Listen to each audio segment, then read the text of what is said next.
All right, so what do you think of the song? It's a good beat, good song lyrics, Honestly, good vocals. Okay. And so the question I have for you, Freddie, is so when you say "love you anyways," right? Are you talking about like y'all are not together no more, and y'all went through all y'all struggles and suffering, but even though y'all are apart, you still have love for that person? Is that what you're talking about?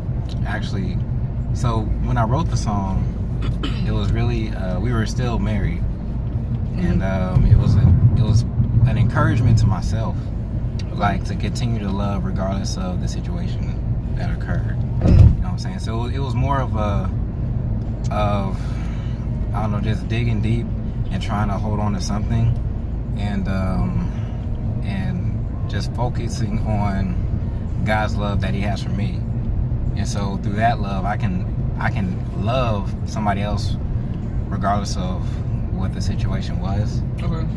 So that's where that had kind of like grew or was created in, and that's what I had wanted it to be, but it didn't end up like I wanted it to be. But it was still a good message because it encourages other marriages and other people that are in relationships to love selflessly. You know what I'm saying? Like, because I think too many times we just quit like easy. Like, if there's one thing that happens, which what I'm saying, if, there's kind of like this invisible line of, you do this, I'm out. You know what I'm saying? And so if we really love that person, that person really loves us, then you'll find a way to work it out. But if not, then it takes more than one person. You know what I'm saying? So you can't do all the work put yourself. the effort in. Yeah, it takes two. So, yeah. But there are deal breakers also in a relationship. And even if you end up having to leave the relationship, you can still love from a distance. I see. No, still love from a distance. I think definitely if you feel like you're what is the word? If you feel like you're at risk of being physically hurt, then definitely I think that's a deal breaker. You know what I'm saying? Like if you feel like you're being abused or something like that, then yeah, definitely that's not a healthy environment to be in.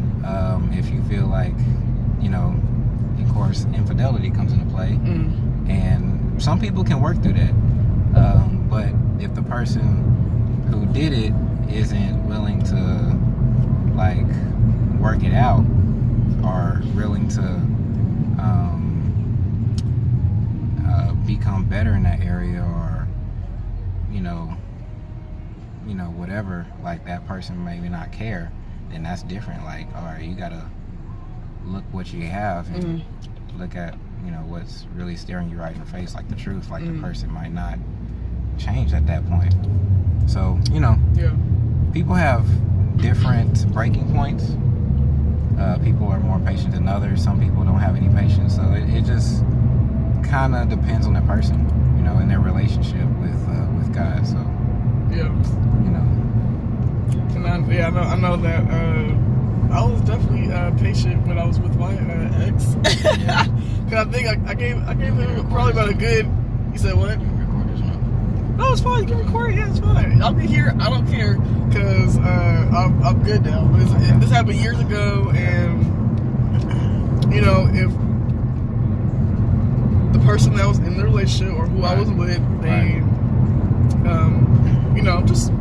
they crossed the boundaries, but I kept giving chances. Right. And the reason why I gave chances, of course, is because I loved them. Yeah. So that's a natural reaction. Yeah. Even though it may not be, not good to give the chances, but I did. And but then I just realized after a good while that it'd be better for me. I mean, I'll still love you, but I have to separate myself from this from this commitment that we have. Like, I can't be in a commitment with you and love you. I have to love you from afar. From afar. Yeah, separate. Yeah, that's the only thing you do.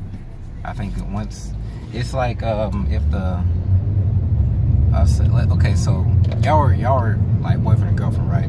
So yeah, we wasn't married. Yeah, you were married, but it's like you see the same patterns continuing and you're not married, it's like those are warning signs.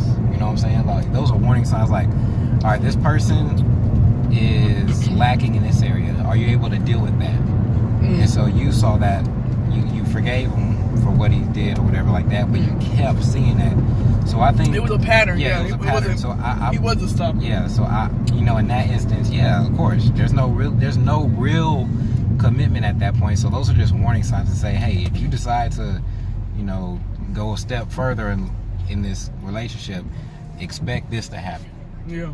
So you didn't do that. So you really did the right thing there. Because some people are only going to grow because of the disconnect from other people. So maybe if y'all would have stayed together, he might not, or if he even does, if he's even in that area, if he's even, what I'm trying to say? Yeah. If he's even sees where his faults were, without you, he might recognize. He might recognize it and learn from it. And then of course, for me, I would learn to learn what I want and what I'm not going to allow and what I'm not going to tolerate. Right. Because I know what I want in a relationship. So right.